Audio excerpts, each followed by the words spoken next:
la sombra del omnipotente. Soy Biblia. Quiero estar.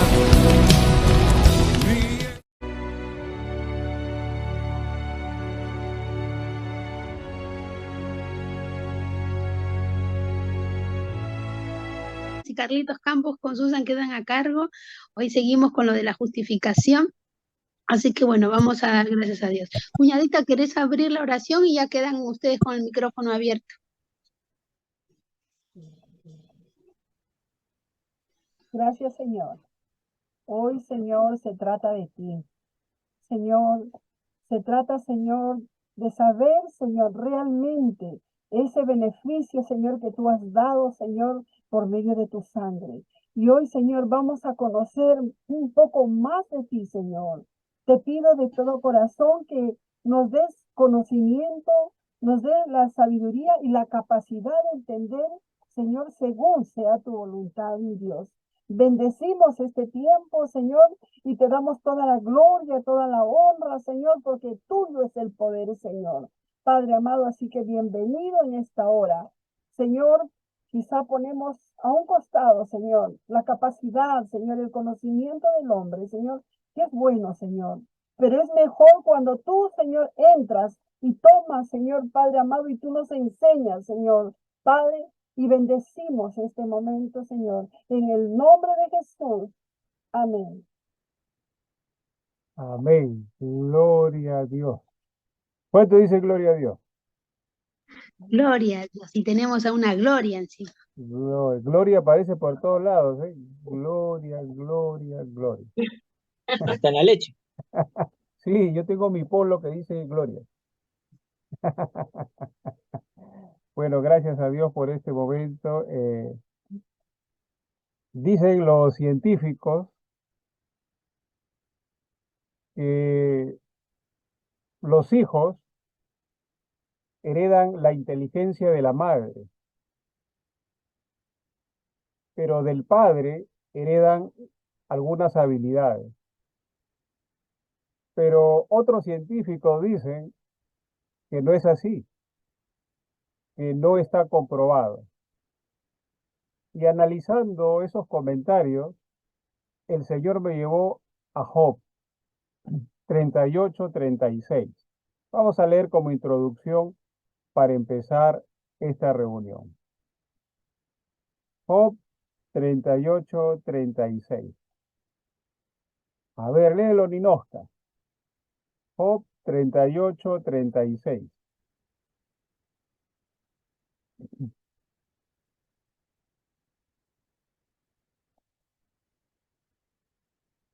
¿Qué dice? 30. Dice, ¿quién puso la sabiduría en el corazón o quién dio al espíritu inteligencia? Ah, qué bonito. ¿Quién puso la sabiduría en el corazón? ¿O quién dio al espíritu inteligencia? Entonces, no es que los hijos heredan la inteligencia de la madre o del padre, no. Es Dios quien pone en el corazón sabiduría y es Dios quien le da a nuestro espíritu inteligencia. Conversaba con un familiar algo sobre este tema, sobre la inteligencia de los niños, pero al final le dije que todos somos inteligentes y hay que tener cuidado con el orgullo de comparar quién es más inteligente y quién no. Así que Dios da la inteligencia en nuestro espíritu y sabiduría en nuestro corazón. Así que Dios esta noche nos va a dar a todos inteligencia y sabiduría para entender su palabra. ¿Cuánto dicen amén? ¡Amén! Ah, muy bien, estamos en el culto, ¿eh? Estamos en el culto. Bien, a cada uno se le dejó una tarea.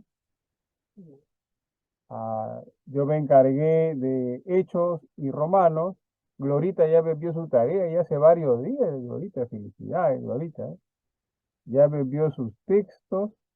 A Vanessa también se le dejó los textos, a Carlitos. y anima. Bien, para empezar, dice el Señor Jesucristo que el enseñador tiene que ser ejemplo, ¿no? Y luego, ¿de qué está hablando, no? Yo encontré en el libro de los Hechos solo un texto. De todo el capítulo del libro de los Hechos, encontré solo un texto de los 28 capítulos. Y está en el capítulo 13.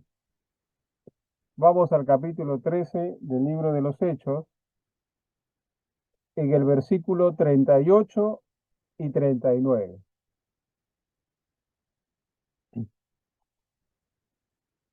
Vamos a ver qué dice ese texto.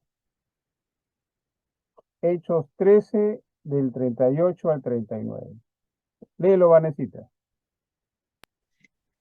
Sabed pues esto, varones hermanos, que por medio de él se os anuncia perdón de pecados, y que de todo aquello de que por la ley de Moisés no pudisteis ser justificados, en él es justificado todo aquel que cree. Este es el único texto en el libro de los Hechos que habla sobre la justificación. Pablo está anunciando a los varones hermanos que por medio de Jesús os anuncia perdón de pecados. En el Evangelio de San Marcos, Jesús dice que él tenía potestad de perdonar pecados. Y la gente del pueblo se queda asombrado. ¿Quién es este para decir que tiene potestad de perdonar pecados?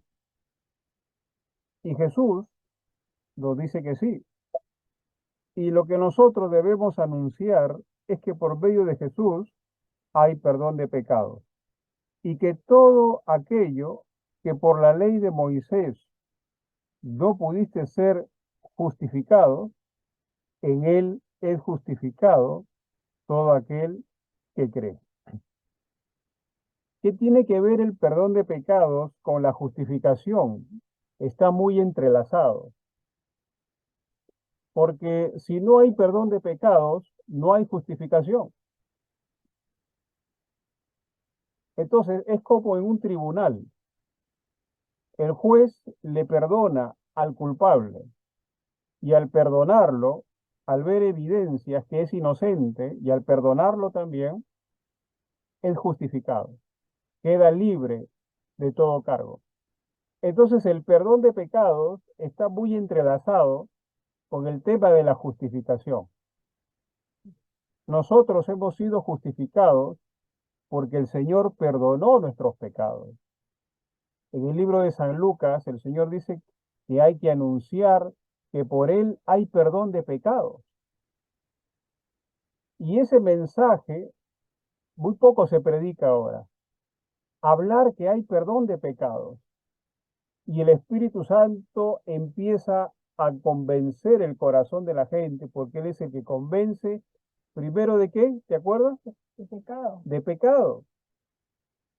Entonces, ¿cómo el Espíritu Santo va a convencer de pecado a la gente si la iglesia no anuncia que hay perdón de pecados? Entonces, cuando anunciamos la doctrina del perdón de pecados, el Espíritu Santo empieza a tallar en el corazón de las personas que oyen el mensaje. Ahora, aquí hay algo extraño, porque el Señor dice, el que viene a mí, yo no lo echo fuera. Pero también dice que todo lo que viene a mí es enviado por mi Padre. Entonces, es Dios, a través del Espíritu Santo, quien toca los corazones de la gente. Y otros rechazan el Evangelio y otros lo aceptan. Y a través de ese perdón, ya no somos justificados por medio de la ley de Moisés, sino que somos justificados todo aquel que cree. Entonces, quiere decir que el perdón de pecados y la justificación actúa cuando yo creo. Pero cuando yo vivo todavía en la ley de Moisés, donde no puedo ser justificado, no puede haber perdón de pecados y tampoco puede haber justificación. Todo aquel que camina todavía en la ley. Yo tengo un conocido que viene a saludarme aquí a casa, un jovencito que es sabatista. Y tuvimos una conversación. Y yo le digo, Jesús sanó en día de reposo, porque Él es el Señor del día de reposo. ¿Por qué tú guardas el sábado? Si Jesús sanaba no solo los sábados, todos los días. Después le digo, si tú vives bajo la ley y yo te veo pecar, adulterando, yo te apedreo, le digo. Porque si tú guardas la ley, y Santiago dice que el que ofende un punto de la ley, ofende todos los mandamientos. Entonces, solo Jesús, como dice Mateo, que él no vino a abrogar la ley, sino a cumplirla. Jesús fue el único que pudo cumplir toda la ley. El ser humano no pudo. Entonces Jesús tuvo que venir a cumplir la ley y aún a morir por nosotros para ser justificados por medio de aquel que murió por nosotros. Entonces nosotros no hemos podido cumplir la ley. ¿Qué pasó con la mujer adúltera? Todos estaban con su piedra, listo para masacrarla. Para masacrar, el ser humano es número uno. Uy, el ser humano ve un error de alguien, ya quiere desaparecerle de la tierra. Pero Jesús dijo, el que esté libre de pecado, que tire la primera piedra.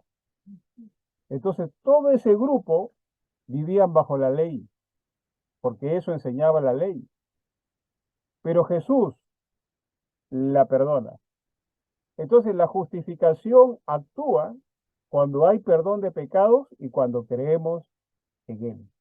Y es el único texto que encontré en el libro de los Hechos que habla sobre la justificación. ¿Algún comentario, estimados alumnos del Señor de Señores?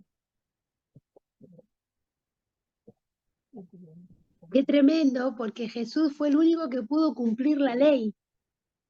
Fue el único. Por eso Él es el único que puede salvarnos de ella, por medio de su gracia, y hoy tenemos salvación.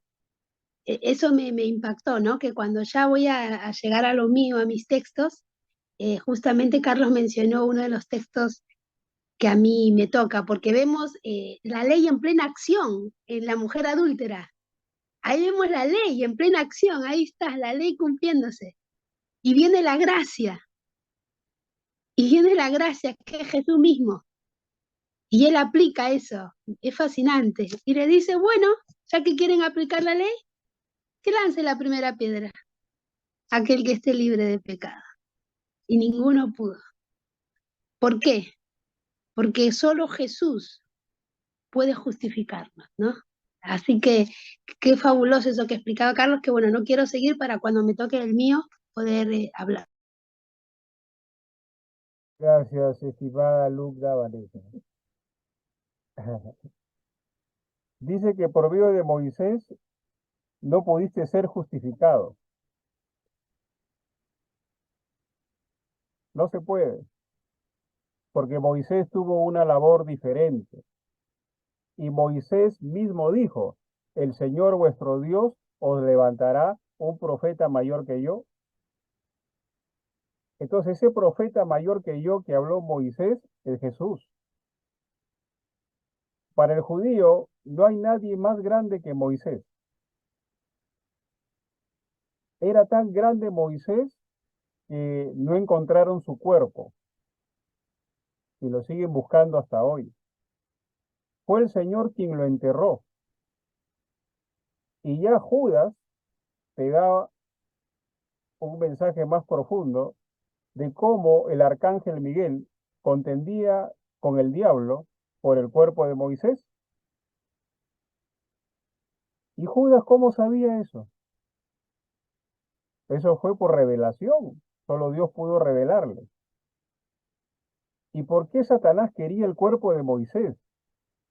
Porque Satanás sabe que el judío respeta mucho a Moisés y es el hombre más grande del Antiguo Testamento. Si ellos hubiesen encontrado su cuerpo, hubiesen levantado un ídolo una idolatría de Moisés y hubiese sido su perdición para el pueblo. Por eso el Señor lo enterró. Y nadie sabe dónde fue enterrado Moisés, en qué lugar, aunque la Biblia te detalla que fue en un monte.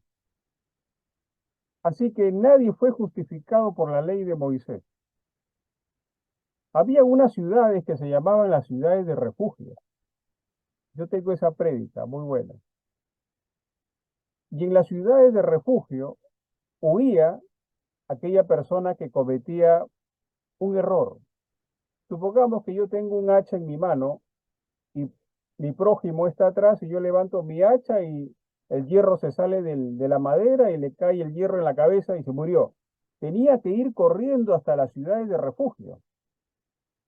Y cuando llegaba a la ciudad de refugio, no lo podían tocar, no lo podían matar. Esa era la ley. Pero ahora en Jesucristo, todo aquel que cree es justificado. Bien, voy a ir preguntando uno por uno cada texto que ha buscado. A ver, Susan, compártenos un texto que has encontrado de Tesalonicenses. En Tesalonicenses, ¿Primera o Carlos, segunda? no, solamente figura como santificación, Ah, ya. no figura como justificación en lo que es Tesalonicenses. Pero no sé quién le tocó Romanos, ¿alguien? A mí. Ya, Gracias, los Susan. Romanos. Le iba a quitar la. Bien, dejo a Glorita que nos comparta un texto de lo que ella ha investigado. En el capítulo, hay 16 capítulos en Primera de Corintios y encontré 2 versículos con la palabra justificado y justificados. En Primera de Corintios 4:4 dice, ¿no? Porque aunque de nada tengo mala conciencia, no por eso soy justificado, pero el que me juzga es el Señor. Después, en el capítulo 6:11, dice también, y esto erais algunos, mas ya habéis sido lavados, ya habéis sido santificados, ya habéis sido justificados en el nombre del Señor Jesús y por el Espíritu de nuestro Dios. En Segunda de Corintios encontré una con la palabra justificación. El capítulo 3:9, que dice, porque si el ministerio de condenación fue con gloria, mucho más abundará en gloria el ministerio de justificación. Son estos 3 versículos que encontré en Corintios. Gracias, Glorita. Qué bonito. En el capítulo 4 de Primera de Corintios, verso 4, Pablo dice, porque aunque de nada tengo mala conciencia. Cuando Pablo le predica al rey Agripa y a los gobernantes, les habla del dominio propio y les habla Pablo que él no tenía mala conciencia. Y Pablo está diciendo que aunque él no tiene mala conciencia, no por eso soy justificado. Y este es un término que usan muchos en el mundo. Yo soy bueno, No he hecho daño a nadie. tengo una buena conciencia, no he hecho mal a nadie, Dios me ama. Pero Pablo dice que aunque él tenía limpia su conciencia, buena conciencia, no significaba que el Señor lo había justificado. Entonces, la justificación es para el pecador, no es para aquel que dice que soy bueno, que no hago mal a nadie. Me hace recordar al fariseo y el publicano. Cuando el fariseo decía, Señor, yo doy mis diezmos, yo ofrendo no como este publicano, este hombre se creía que tenía buena conciencia y pensaba que por eso era justificado. Entonces entendemos lo que Pablo dice, no porque yo tengo una buena conciencia soy justificado. Al contrario, somos justificados porque necesitamos de la gracia de Dios. Como le decía hace un momento, ¿por qué el Señor le dijo a Adán y Eva, especialmente a Adán, que no comiera del fruto del árbol de la ciencia del bien y del mal? Pero el árbol del fruto de la ciencia era del bien. ¿Tenía algo malo o bueno de ese árbol? Pero Dios le dice que no coma del árbol de la ciencia del bien y del mal. También le dice que no coma, que tenía que comer del fruto del árbol de la vida. El árbol de la ciencia del bien y del mal representa la ley de Moisés, representa el monte Sinaí, representan los mandamientos, pero el árbol de la vida representa a Jesús, representa la gracia, representa el monte Calvario, representa la labor del Espíritu Santo. La justificación lo encontramos a través del árbol de la vida. Jesús dijo, si en el árbol verde, hablando de él mismo, hicieron estas cosas, en el seco, ¿qué no harán? Hablando de Israel. Entonces Jesús representa aquel árbol de la vida, que solo con su vida y con su muerte podemos ser justificados. Qué lindo el texto. Después, ¿cuál es el otro texto, Glorita? Capítulo 6. ¿Qué versículo? 6:11, ¿no? Ya. Vamos a leerlo. Y esto erais algunos, mas ya habéis sido lavados, ya habéis sido justificados, ya habéis sido santificados en el nombre del Señor Jesús y por el Espíritu de nuestro Dios. Aquí la justificación actúa en los pecadores. Si tú lo lees desde el verso 9, Pablo dice, ¿no sabéis que los injustos no heredarán el reino de Dios?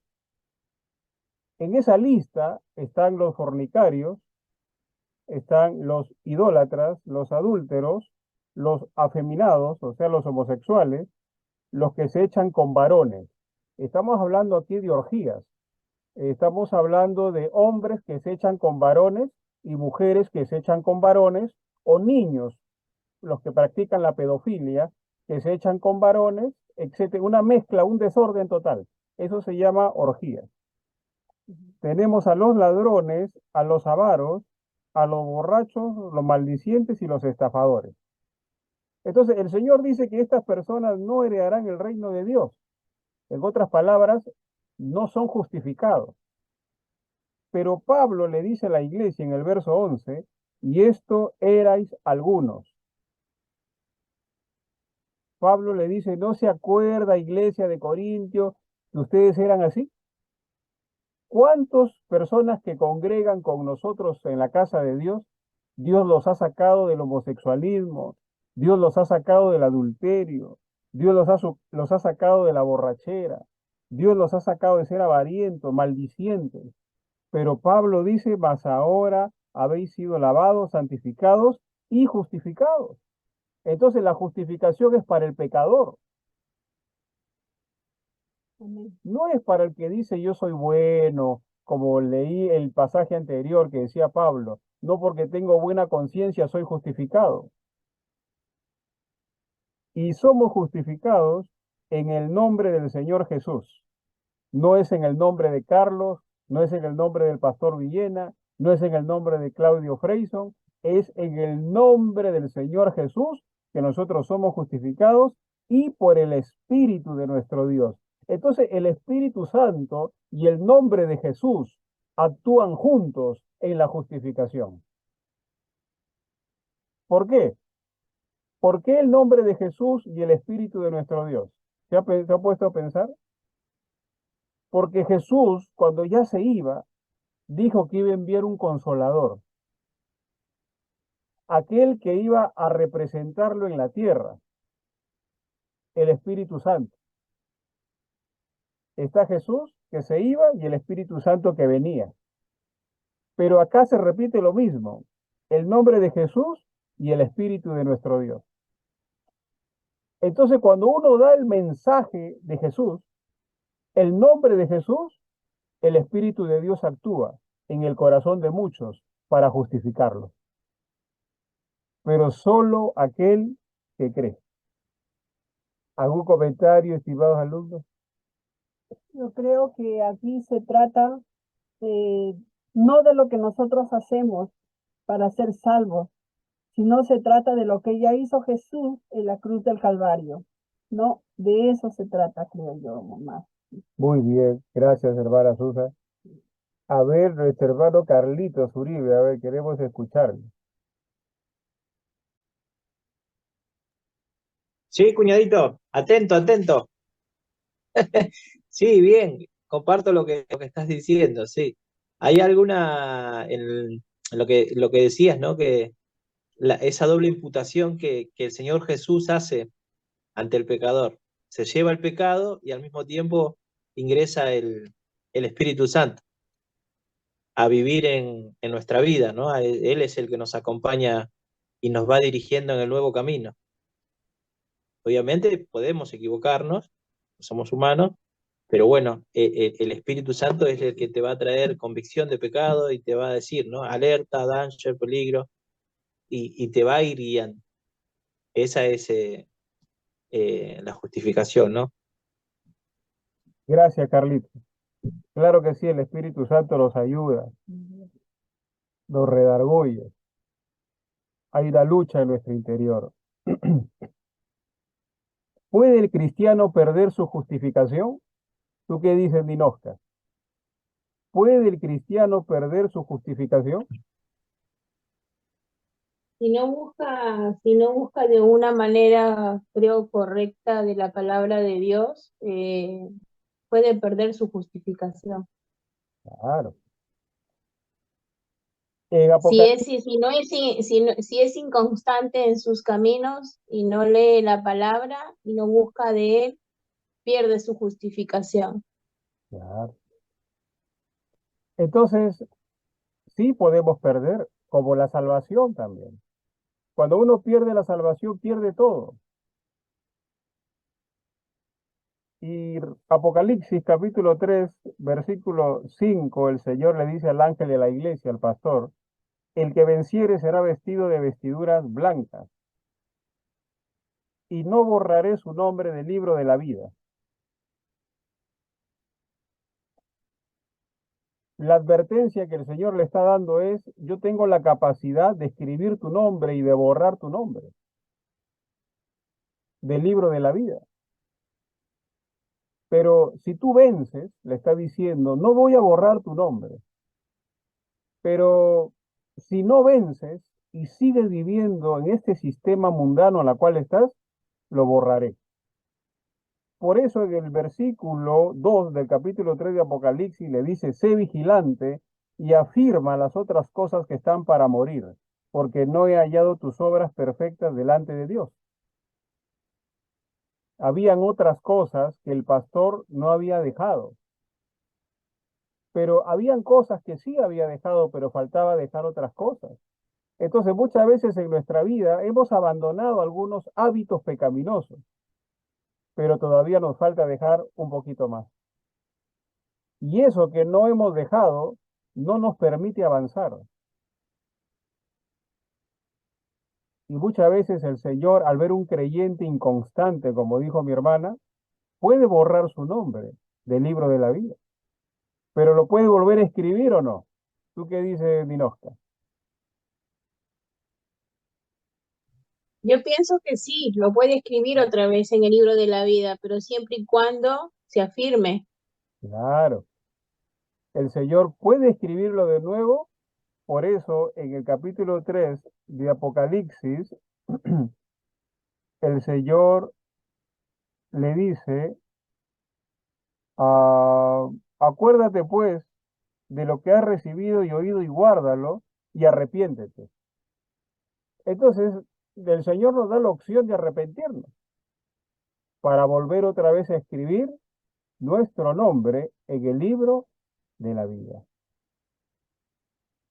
¿Y por qué hablo esto? porque se puede perder la justificación también. Claro, amor, porque ahí en la justificación interviene bastante la gracia de Dios, ¿no? Claro, Porque sin la gracia de Dios yo creo que sería imposible para cada uno de nosotros. Solo por su gracia, cada día, nosotros somos justificados delante de Dios, ¿no? Por sí, su pues. misericordia. Gracias, mi amor, gracias por tu punto de vista. Vamos a leer 2 Corintios 3:9. A ver, Vanesita, ¿qué dice nuestra alumna Benz? Segunda de Corintios 3:9. 9. Ahí va. Dice así. Porque si el ministerio de condenación fue con gloria, mucho más abundará en gloria el misterio de justificación. Ok. ¿Cuál es el ministerio de condenación al cual Pablo está hablando?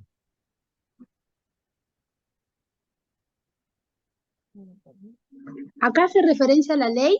Claro, el ministerio de condenación es la ley. Desde el versículo 7. Y si el ministerio de muerte, a la ley Pablo le llama ministerio de muerte, ministerio de condenación.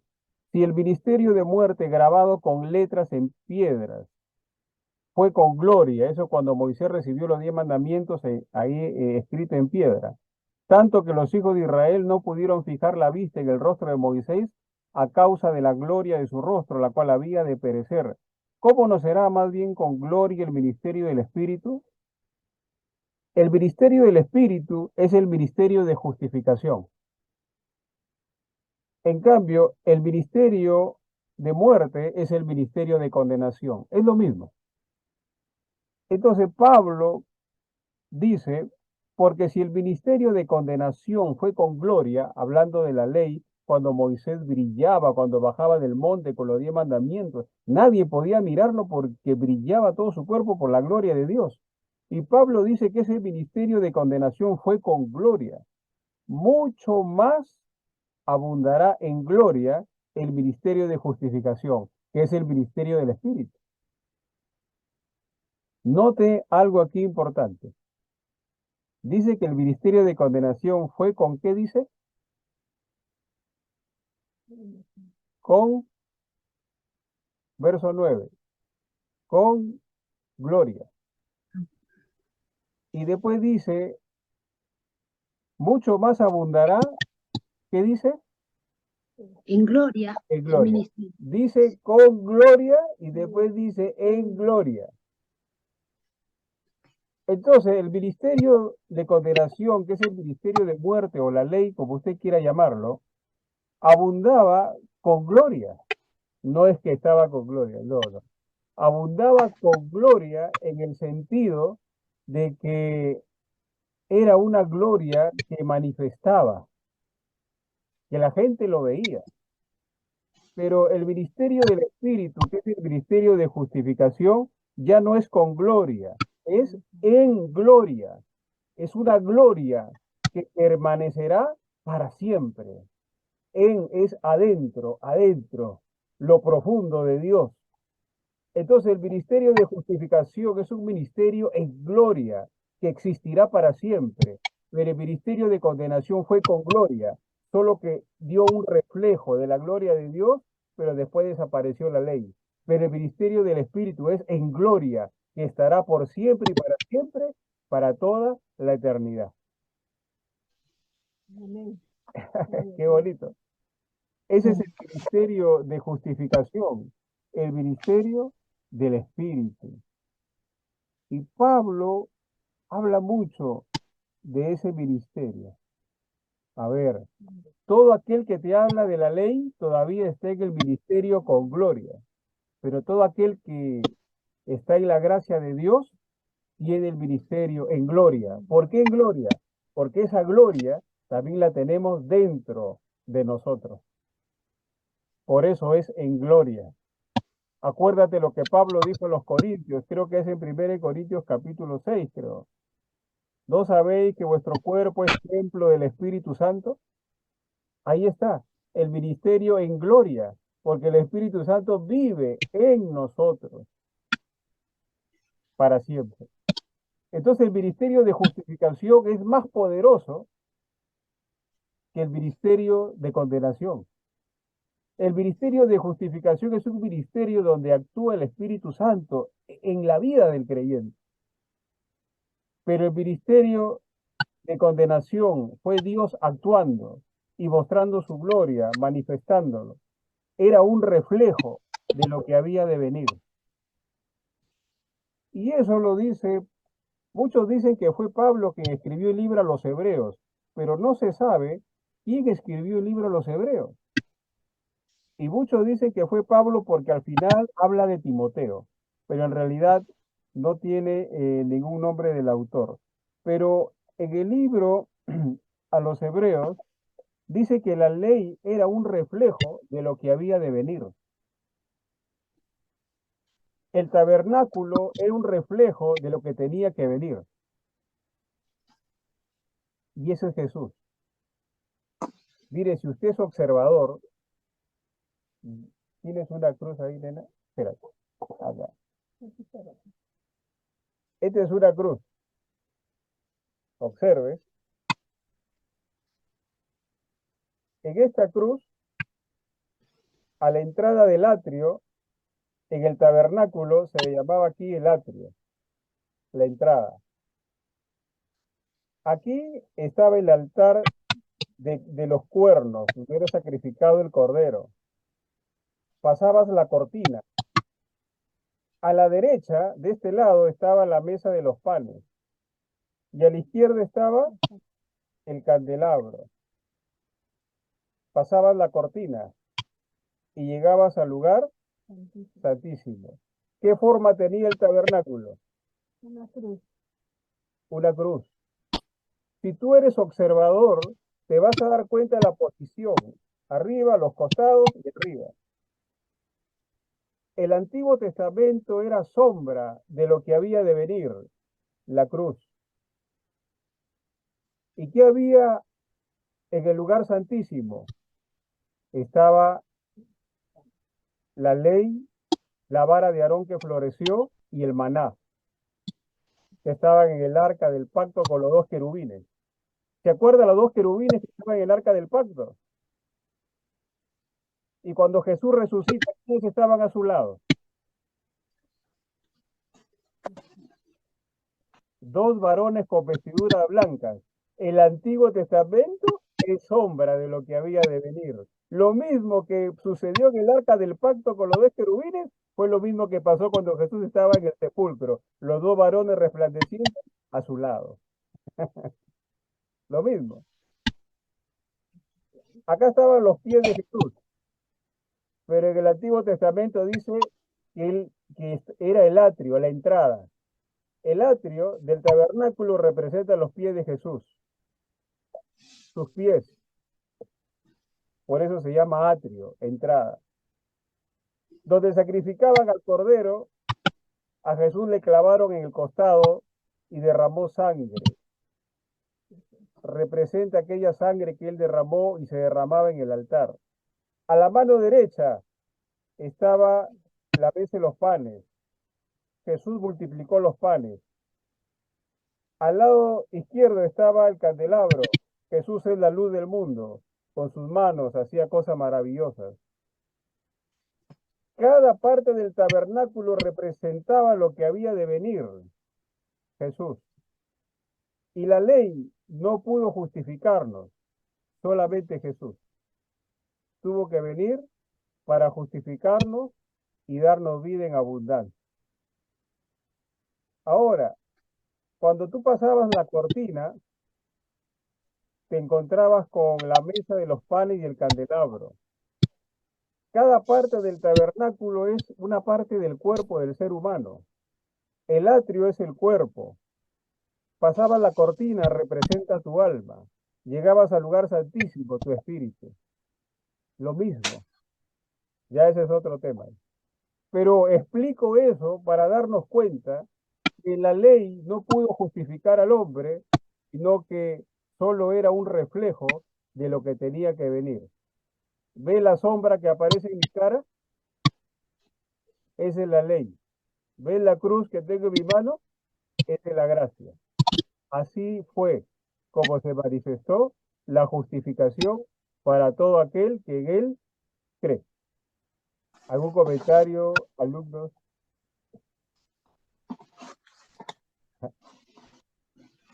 Nosotros, cuando ya Jesús murió y resucitó el tercer día, nosotros por ley estamos justificados, pero ya depende de nosotros que perdamos esa justificación. Él derramó la sangre por nosotros y todos hemos sido perdonados. O sea, él ya nos implantó, creo yo, la ley en nosotros, pero ya depende de nosotros de desviar esa ley que él nos dio. ¿Es así, no, hermano? En el libro de Romanos habla de la ley del amor. Habla de la ley creo que Santiago habla de la ley del amor. Sí. Ya no la ley. Ahora, esto no significa que no vamos a cumplir los 10 mandamientos, ¿eh? Porque Jesús encerró todo en 2. Amarás al Señor tu Dios con todo tu corazón, con toda tu alma, con toda tu mente y con todas tus fuerzas.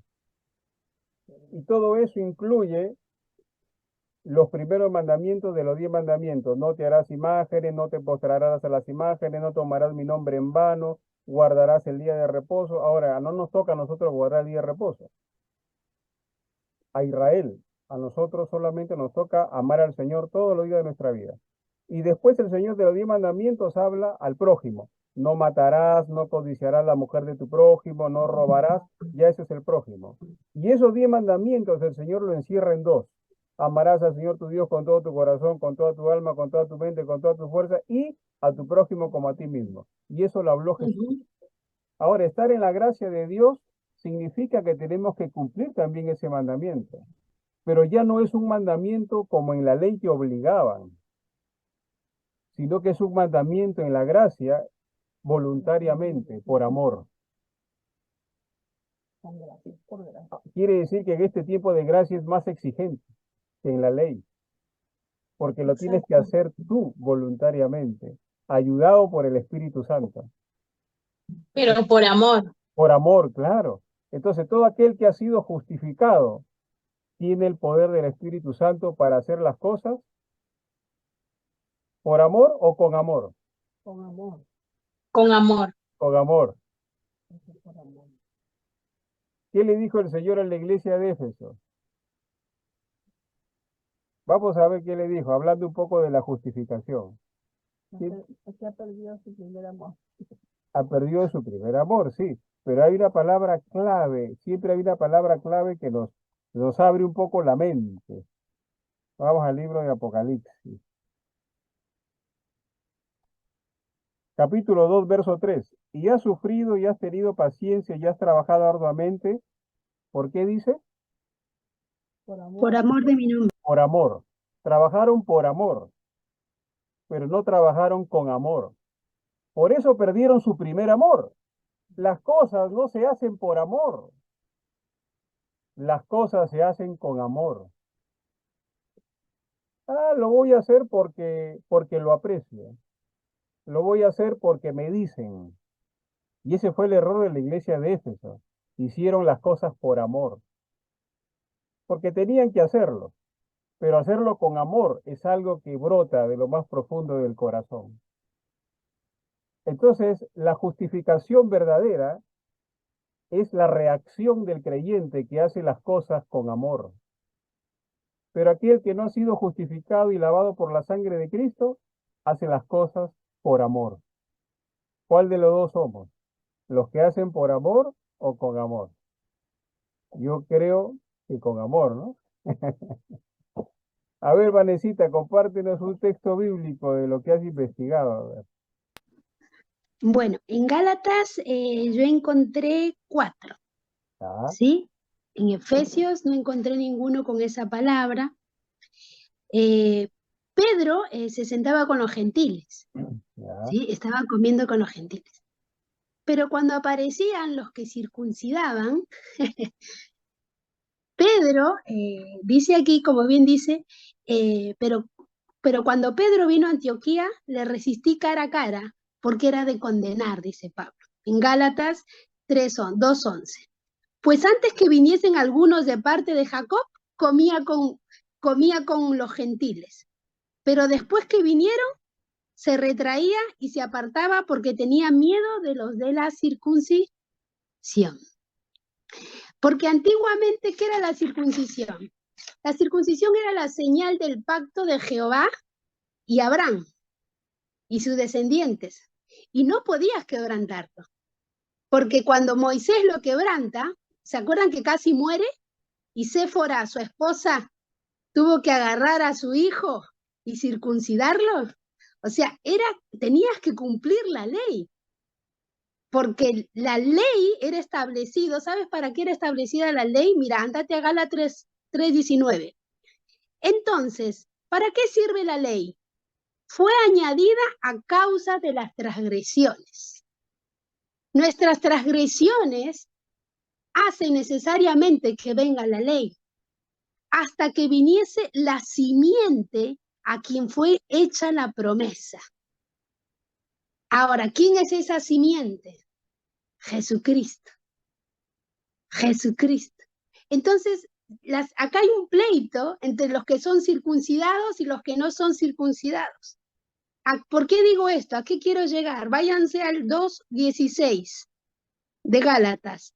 Y sabiendo que el hombre no es justificado por las obras de la ley, sino por la fe de Jesucristo. Nosotros también hemos creído en Jesucristo para ser justificados por la fe ¿de quién? De Jesucristo. Es la fe de Jesucristo. Y gracias a esa fe, usted y yo somos justificados. ¿Por qué contesta esto, Pablo?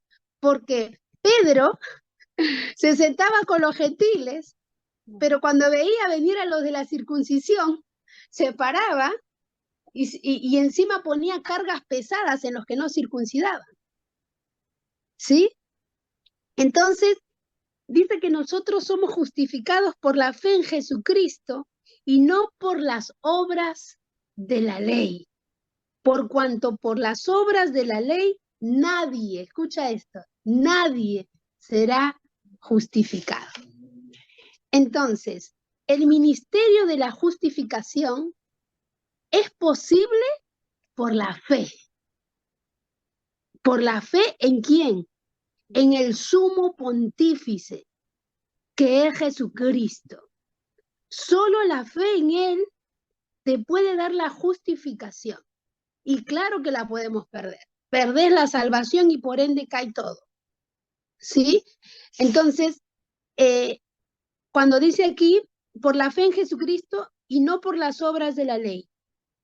Y si buscando ser justificados en Cristo, o sea, siempre es Cristo el centro, ¿sí? Y dice acá en el 3:8, y la Escritura, previendo que Dios había de justificar por la fe a los gentiles, dio de antemano la buena nueva a Abraham diciendo, en ti serán benditas todas las naciones. ¿Cómo se cumplió en lo que Dios declaró en el Antiguo Testamento a Abraham?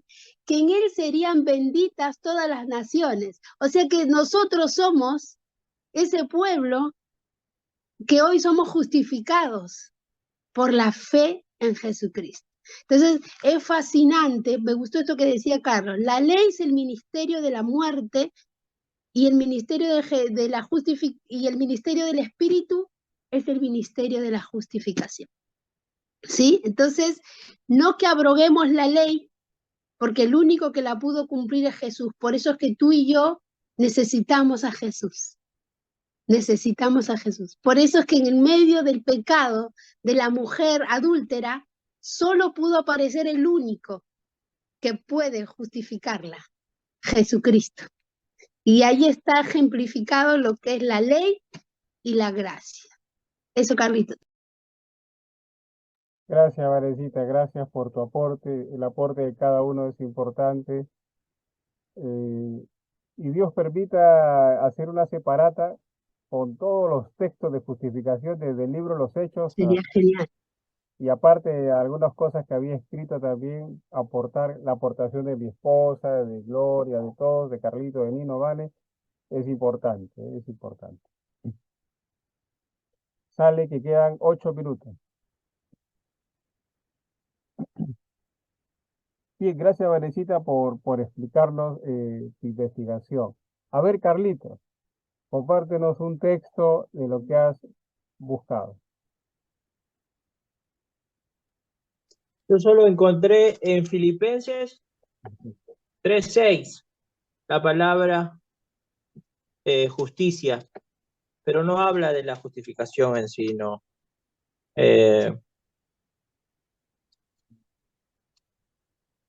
Eso es en Filipenses, ¿no? ¿Sí? Lo único que puedo aportarle, bueno, es que en Gálatas también encontré uno, el 3:6, que hablaba Vanesita, ¿Ya? cuando Abraham fue justificado, ¿no? Por el simple hecho de creer en Dios, al principio y sin ley, que eso es más interesante, porque Abraham estaba antes que Moisés, pero simplemente por creerle a Dios, Dios lo vio justo y lo justificó. Como dice el 3:6, así Abraham creyó a Dios y le fue contado por justicia. Así que ya desde el inicio, sin ley incluso, ya ha sido justificado. Y después, bueno, lo que decían, le dije en el Filipenses 3:6, pero no se refiere en cuanto a celo perseguidor de la iglesia, en cuanto a la justicia que es en la ley irreprensible. Sí, trata de otro tema, ¿no? No es de los que estábamos hablando. Y en Colosenses no tuve el tiempo de poder buscarlo. No sé si alguien sabe de Colosenses.